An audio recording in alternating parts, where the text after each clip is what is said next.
भर छैन लौ कहिले मर्ने हो। राम नाम जपेर पर तर्ने हो। जिन्दगीको भर छैन लौ कहिले मर्ने हो। जिन्दगीको भर छैन लौ कहिले मर्ने हो। घुमालेको चक्र जस्तो जीवन चक्र घुम्छ। सुख दुःख भोग्दा भोग्दै एक दिन मर्नु पर्छ। घुमालेको चक्र जस्तै जीवन चक्र घुम्छ। सुख दुःख भोग्दा भोग्दै एक दिन मर्नु पर्छ। राम नाम जपेर पार तर्ने हो। जिन्दगीको भर छैन लौ कहिले मर्ने हो। कहिले मर्ने हो। कति खोज्छौ कल्पनाले बनाएको सुख। सपना झै रहिरहन्छन् बुझौँ सबै दुःखै दुःख। राम नाम जपेर पर तर्ने हो। जिन्दगीको भर छैन लौ कहिले मर्ने हो। दुई दिनको जिन्दगी हो माटोमा नै मिल्छ। संसारमा भए जति सबै छोड्नु पर्छ। दुई दिनको जिन्दगी हो माटोमा नै मिल्छ। संसारमा भए जति सबै छोड्नु पर्छ। राम नाम जपेर पर तर्ने हो। जिन्दगीको भर छैन लौ कहिले मर्ने हो। जपौँ बुद्ध जपौँ कृष्ण जपौँ हरि नाम। यही नाम जपेदेखि पुग्छौ परम धाम। जपौँ बुद्ध जपौँ कृष्ण जपौँ हरि नाम। यही नाम जपेदेखि पुग्छौँ परम धाम। राम नाम जपेर पर तर्ने हो। जिन्दगीको भर छैन लौ कहिले मर्ने हो। जिन्दगीको भर छैन लौ कहिले मर्ने हो। ओम नमो भगवते वासुदेवाय। हरे राम राम राम हरे हरे। हरे कृष्ण कृष्ण कृष्ण हरे। व्यासाय विष्णुरूपाय व्यासरूपाय विष्णवे नमः। वै ब्रह्म विद्याय वसिष्ठाय नमो नमः। हरि ओम। लक्ष्मीनाथ समारंभा नाथाय मना मध्यमा अस्मदाचार्य पर्यन्तं वन्दे गुरु परम्परा। ओम नमो भगवते वासुदेवाय नमः। हरे राम राम राम हरे हरे कृष्ण कृष्ण कृष्ण हरे हरे। लो हल्ला कम्ती गरौँ। अब 47 अध्यायमा यहाँ भन्नुहुन्छ श्रीकृष्णका श्रीमत्स्य पुराणको 47 अध्यायमा श्रीकृष्ण चरित्र वर्णन, दैत्यों का इतिहास तथा देवासुर संग्राम के प्रसंग में विभिन्न अवतार की कथा है भनेर यहाँ बताउनु भयो। अब यो अध्याय चाहिँ बडो लामो छ, यो आदि आदि गरेर मात्रै। अब यहाँ सुताजी भन्नुहुन्छ, हे ऋषि हो, पूर्व काल में जो प्रजाओं के स्वामी थे वही देवादिदेव महादेव श्री कृष्ण लीला विहार करने के लिए मृत्युलोक में मानव योनि में अवतीर्ण हुए। वही वासुदेव जी की तपस्या देवकी के गर्भ से उत्पन्न हुए। उनके नेत्र कमला सुदर्श और रमणीय थे। उन्हीं चारों भुजा थी। उनके दिव्य रूप दिव्य कांति से प्रज्वलित हो रहे थे और उनके वक्ष स्थूल श्रीवत्स के चिन्ह से वशीभूत था। वासुदेव जी ने उन्हें दिव्य लक्षणों से संपन्न श्री कृष्ण को देखकर उन्हें कहा, हे प्रभु, आप ऐसे रूप को समेटा लीजिए। अब देव में कंस से डरा हुआ हूँ, इसीलिए आप ऐसे ही कर रहा हूँ भनेर पहिला 4 चतुर्भुजमा भगवान प्राकट हुनुभएको थियो। जन्मिनु भएको होइन है, प्राकट्य हुनुभयो र दर्शन दिनुभयो माता देवकीलाई। तर यहाँ भन्नुहुन्छ कंसको डरदेखि म इसीलिए आपसे ये कह रहा हूँ कि क्योंकि उसने मेरे उन अत्यन्त पराक्रमी 6 पुत्र को मारिसक्यो भनेर यहाँ बताउनुहुन्छ। पुत्र के मार डाला है। आप जो ज्येष्ठा आपसे जो ज्येष्ठा थे वो वसुदेव जी का बात सुनकर अच्युत भगवान ने सुरनंदन वसुदेव जी को अपने नंद के घर पहुंचा देने की आज्ञा देकर उसी रूपा को संहरण कर लिया भनेर यहाँ बताउनुहुन्छ। तब वसुदेव जी उन्हें नंद गोपा के घर ले गए और उन्होंने नंद गोपा के हाथ में समर्पित कर ये बोली, हे सके इसी बालक की रक्षा करो, इसे हे यदुवंशियों का सब प्रकार के कल्याण होगा। देवकी के गर्भ से उत्पन्न हुआ ये बालक कंस का वध करेगा भनेर यहाँ अब कुनैमा चाहिँ नभनिकन छोडेर आउनु भएको छ भन्ने छ। तर यहाँ चाहिँ नन्द बाबालाई राम्रोसँगले सम्झाएर आउनु भएको छ वसुदेवजीले। अब ऋषिहरू फेरि सोध्नुहुन्छ, हे सुतजी, ये वसुदेव कौन थे जिन्होंने भगवान विष्णु को पुत्र रूप में उत्पन्न किया और जिन्होंने भगवान ताता माने को भगवान का ताता अथवा पिता कहकर पुत्र पुकारते थे, तथा यशस्विनी देवकी कौन थी जिन्होंने भगवान का अपने गर्भ से जन्म दिया, साथ ही वो नंद गोप कौन थे तप महाव्रत परायण, यशोदा कौन थी जिन्होंने बालक रूप में भगवान का पालन पोषण किया भनेर बडो प्रसन्न भएर प्रश्न सोध्नुभयो। अब यहाँ हामीलाई भन्नुहुन्छ पहिलाको जन्ममा को हुनुहुन्थ्यो त? वसुदेव को हुनुहुन्थ्यो, देवकी को हुनुहुन्थ्यो, नन्द बाबा और यशोदा माता को हुनुहुन्थ्यो भनेर यहाँ ऋषिमुनिहरूले सुतजीलाई सोध्नुभयो। सुतजी भन्नुहुन्छ, हे ऋषि हो पुरुष वसुदेवजी काश्यप थिए, पहिलाको जन्ममा जो हुनुहुन्थ्यो उहाँ काश्यप ऋषि हुनुहुन्थ्यो भनेर यहाँ बता। और उनकी प्रिय पत्नी देवकी अदिति माता देवताहरूको माता हुन् अदिति, और वामन भगवान का पनि माता हुन् अदिति प्रकृति कह गई भनेर यहाँ बताउनुहुन्छ। काश्यप ब्रह्मा के अंश और अदिति पृथ्वी की देवकी देवी ने अजन्म एवं महात्म्य परमेश्वर से जो कन्याओं की परमेश्वर से जो कामना की थी उन्हें सभी कामना को महाबाहु श्री कृष्ण ने पूर्ण कर दिया। वो सभी योगात्मा भगवान योग माया के आश्रय से समस्त प्राणियों की मोहित करते हुए मानव शरीर धारण करके भूतल पर अवतीर्ण हुए। उसी समय धर्म का ह्रास हो चुके थे, अतः धर्म की स्थापना और असुरों को विनाश करने के लिए उसी सामर्थ्यशाली विष्णु ने वृष्णिकुल में जन्म धारण किया और रुक्मिणी सत्यभामा नग्न जीता की कन्या सत्या सुभामा सेव्या गांधार राजकुमारी लक्ष्मणामय मित्र विद्या देवी कालिंदे जाम्बवती सुशीला और मद्र राजा कुमारी कौशल्या तथा विजय आदि 16,000 देवियों श्री कृष्ण की पत्नियां थी। रुक्मिणी के 11 पुत्रों को जन्म दिए जो सभी युद्ध कर्म में निषणता थी। उनका नाम है जो है महाबली प्रदुनमन रण सुर चारुदेशन सुचारु भद्र चारु सुदेशुण भद्र परशु चारु गुप्त चारुभद्र सुचारु और सबसे छोटा चारु हास। रुक्मिणी के एक चारुमती नाम की कन्या भी उत्पन्न हुई थी भनेर यहाँ बताउनु भयो। जो माता रुक्मिणी का पुत्र र पुत्री गरेर 11। अब यहाँ सत्यभामा के गर्भ से भानु भमरा ते क्षण रोहित गर्भ से भानु भरते क्षण रोहित दीप्तिमान ताम्रा चक्र और जलंध नाम का पुत्र का उत्पन्न हुई थी। इसके 4 छोटी बहन भी पैदा हुई थी।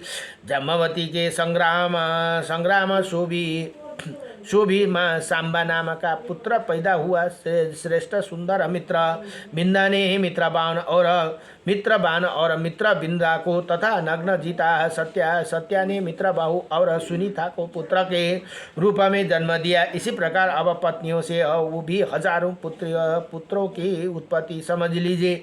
ये द्विजवर इसी उन्हीं बुद्धिमान वासुदेव नंदन श्री भगवान श्री कृष्ण के पुत्रों की संख्या 1,1,80,000 बतलाई गई है भनेर यहाँ बताउनु भयो। उपासंग के 2 पुत्र ब्रज और साक्षिता थे। भूरिनंदन भूरिंद्र सेन और भूरि ये दोनों गवीषण के पुत्र थे। प्रद्युम्न के विदर्भ राजकुमारी ही गर्भ से अनिरुद्ध नाम का पुत्र उत्पन्न हुआ, जो परम बुद्धिमान एवं युद्ध के उत्साह पूर्वक लड़ने वाला वीर था। अनिरुद्ध के पुत्र का नाम मृग केतन था। प्रासनंदनी काश्यप के सांबा के संयोग से ये सांबा के समय ऐसे 5 पुत्र जन्म दिया, जो तपस्वी एवं फुर्तीले सत्यवादी देवों के समान सुंदरशाली और सूरवीर थे। इसी प्रकार प्रबल सूरवीर एक एवं महात्मा यादवों की संख्या 3 करोड़ थी, और उन्होंने 60 लाख और महाबली और महान पराक्रमी ये सभी महान ओजस्वी यादव वंश है भूतल पर उत्पन्न हुए थे। देवासुर संग्राम में महाबली असुर मारे गए थे, और भूतल पर मानव योनि में उत्पन्न होकर सभी मानव को कष्ट दे रहे थे। उन्होंने संहार करने के लिए भगवान यदुकुल में अवतीर्ण हुए। इन महाभाग यादव के 101 कुल है। ये सब कुल विष्णु के संबंधित कुल को अंदर ही वर्तमान थे। भगवान विष्णु श्री कृष्ण उनके नेता और स्वामी थे, तथा सभी यादव श्री कृष्ण की आज्ञा से अधीन रहते थे, ऐसे हमें कहा जाते हैं। भनेर यहाँ बताउनु भयो। नमो भगवते वासुदेवाय। अब भन्नुहुन्छ यहाँ फेरि ऋषिहरू सोध्नुहुन्छ, हे ऋषिहरू सोध्नुहुन्छ, हे सुतजी सप्तऋषि कुबेर यक्ष मणिचर मणिभद्र शालिंग नारद सिद्धि धन्वंतरी अथा देवा समाज, इन सबको साथ आदि देव भगवान विष्णु संगबद्ध होकर किसी अवतीर्ण होते ही इसी महापुरुष कितने अवतार हो चुके हैं, अब भविष्य में कितना अन्य अवतार होने वाला है। ब्राह्मण इसी क्षत्रियों को थक जाने पर ये किस कारण भूतल पर उत्पन्न होते। विष्णु और अंधक वंश में सर्वश्रेष्ठ विष्णु श्री कृष्ण जिस प्रयोजन के भूतल पर बारंबार मानव योनि में प्रकट होते हैं, वो सभी कारण हम सबका प्रश्नकर्ताओं को बतलाइए भनेर यहाँ बताउनु भयो। अब सुताजी भन्नुहुन्छ, हे ऋषि हो, युग में जब लोग धर्म से विमुख हो जाते हैं, तब शुभ कर्म के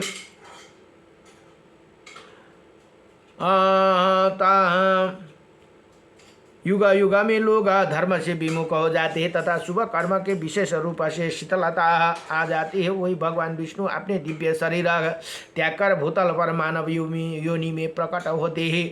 पूर्व काल में दैत्यराज हिरण्यकाश्यप को त्रिलोकी का शासन करते समय देवासुर संग्राम में अवसर पर भगवान श्री हरि ने अवतीर्ण हुए थे। इसी प्रकार क्रमशः जब बलि तीनों लोक पर अधिष्ठता तथा समस्त देवताओं का असुरों के साथ प्रागढ़ मैत्री हो गई थी। इसे एक समय युग तक चला रहा। उसी समय सारा जगत असुरों को व्याप्त होकर अत्यंत व्याकुल हो उठा था। दैत्यों और असुर दोनों समान रूप से उसकी आज्ञा का अधीन थी। अंत में बलि बंधक के समय बलि का विमर्दन करने के लिए देवता ने और असुर ने बीच अत्यंत भयंकर एवं महान विनाशकारी घोर संग्राम प्रारंभ हो गया। तब भगवान विष्णु धर्म के व्यवस्था करके के लिए तथा देवताओं और असुरों को प्रतिदिन के भृगु के श्राप के कारण पृथ्वी पर मानव योनि में उत्पन्न हुए भनेर यहाँ बताउनु भयो। अब यहाँ भन्नुहुन्छ,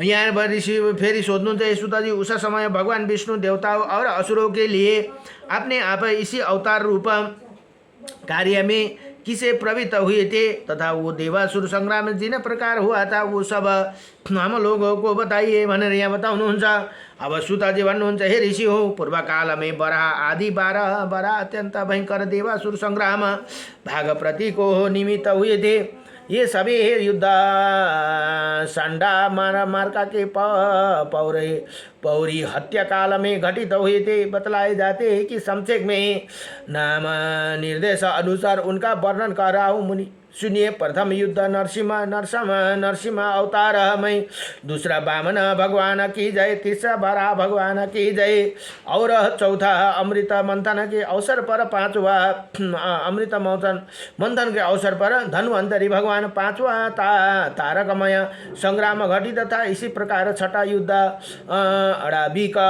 सातवां त्रिपुर संबंधी, आठवां अंधक, नवा वृक घातक, दसवां धात्र या बात्र, 11वां हलाहल और 12 भयंकर संग्राम कोलाहल के नाम से विख्यात है। इसी संग्राम में भगवान विष्णु ने दैत्यराज हिरण्यकाशिप को नरसिंह रूप धारण करके मार डाला तथा पूर्व काल में त्रिलोका की नाम से त्रिलोका की नापते समय भगवान वामन रूपा से बलि को बांध लिया। देवता के साथ भगवान ने बड़ा रूपा धारण करके युद्ध अपने दाढ़ से हिरण्यक्ष को विदीर्ण कर डाला। ये युद्ध समुद्र में 2 भाग विभक्त कर दिया। अमृत मंथन के अवसर पर घटित हुई युद्ध में इन्हें प्रहलाद को पराजित किया था। उसे अपमानित होकर प्रहलाद पुत्र विरोचन नित्य इंद्र का वध करने की ताकत लगा रहते थे। वही पृथक देवों को तथा पूरे देव समाज को सहन नहीं कर पाता था, किंतु इंद्र तारकमय युद्ध में पराक्रम प्रकट करके उसे यमलोक का पाथिक बना दिया था। त्रिलोक में जितने दानव, असुर और पिशाच थे वो सभी शंकर जी द्वारा अंधक नाम का युद्ध में मौत के घाट उतारे गए थे। उसी युद्ध में देवता, मनुष्य और पितृगण सभी और से सहायक रूप में उपस्थित दानवों से घिरा हुआ भयंकर मित्रासुर हलाहल युद्ध में मारा गया था। तत्पश्चात इंद्र ने वृष्णि की सहायता से विपरीत को युद्ध में विमुख कर दिया, परंतु योग का ज्ञाता विपरीत अपनी माया से छिपाकर ध्वज रूपा में परिणत कर दिया। फिर 2 इंद्र के ध्वज से छिपे होने भी अनुज समेत उसका सफाया कर दिया। इसी प्रकार देवों का सहायता से इंद्र ने कोलाहल नाम का युद्ध में संगठित होकर आए हुए सभी पराक्रमी दानव और दैत्यों को पराजित किया था। ऐसे प्रतीत होते कि युद्ध उपरांत देवताओं के किसी यज्ञ का अनुष्ठान किया था। उसी यज्ञ के समाप्ति अवसर पर अब वृथा स्नान के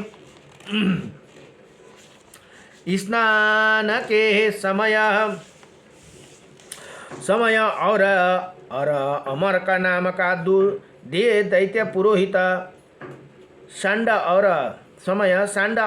अमर का नाम का 2 दैत्य पुरोहित देवताओं के दृष्टि गोचर हुए थे। इसी प्रकार वो बाहर युद्ध देवताओं और असुरों बीच घटित हुए थे। वो देवताओं और असुरों के विनाश और प्रजाओं के लिए हितकारी थे भनेर यहाँ बताउनु भयो।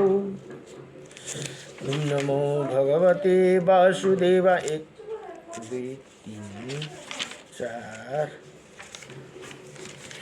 नमो भगवते 5 6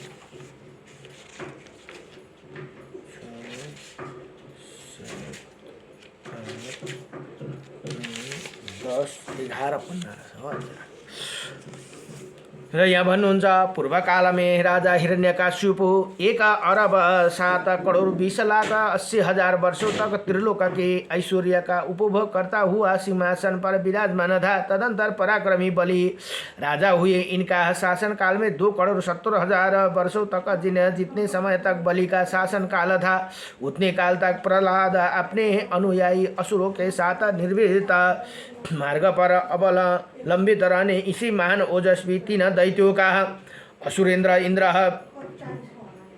अध्याहन पढ्नुभन्दा बेसी हल्लाइ मात्रै हुँदैछ भित्र अध्यक्ष जानना चाहिए। इसी प्रकार 10 युग पर्यंत सारा वृत्त दैत्यों का अधीन पुनः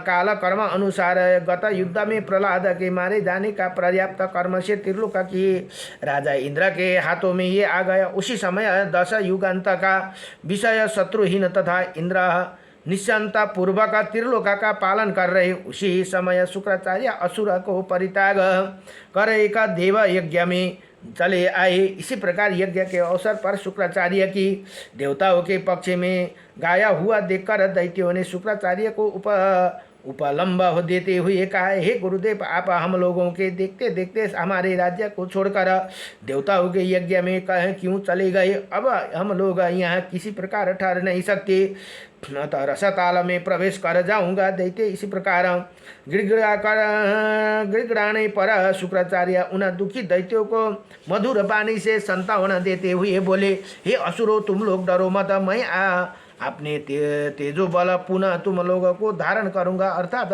अपनाऊंगा, क्योंकि त्रिलोका में जितने मंत्र, औषधि, रस और धन संपत्ति ये सब के सब मेरे पास है।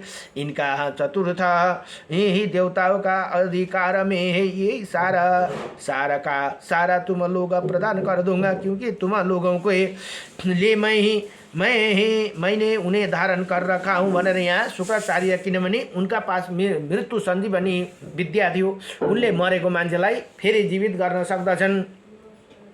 तदंतर जब देवताओं ने देखा कि बुद्धिमान शुक्राचार्य ने पुनः असुरों को पक्ष ग्रहण कर लिया, तब विचारशील देवगण संग्राम राज्य ग्रहण करने के विषय में मंत्रणा करते हुए कहने लगे, हे भाइयों, ये शुक्राचार्य हम लोगों के सभी कार्यों को बलपूर्वक उलट पलट देंगे। अतः ठीक तो यही होगा कि जब तक ये असुरों को सिखा पढ़ाकर बलि नहीं बना देते, उसी पूर्व ही हम लोग यहाँ से शीघ्र चलो वहीं बलपूर्वक मार डाले तथा बचे हुए लोगों को पाताल में भाग जाने के लिए विवश कर दे। ऐसे परामर्श करके देवगण दानव निकट जाकर उन पर टूट पड़े। इसी प्रकार अपने संहार होते देखकर असुरण गण शुक्राचार्य की शरण में भाग चले। तब शुक्राचार्य ने असुरों को देवताओं द्वारा खदेड़ा गया देखकर तुरंत ही उनकी रक्षा का विधान किया। उसी उल्टे देवता ही असुरों द्वारा पीड़ित हो गए जाने लगे। तब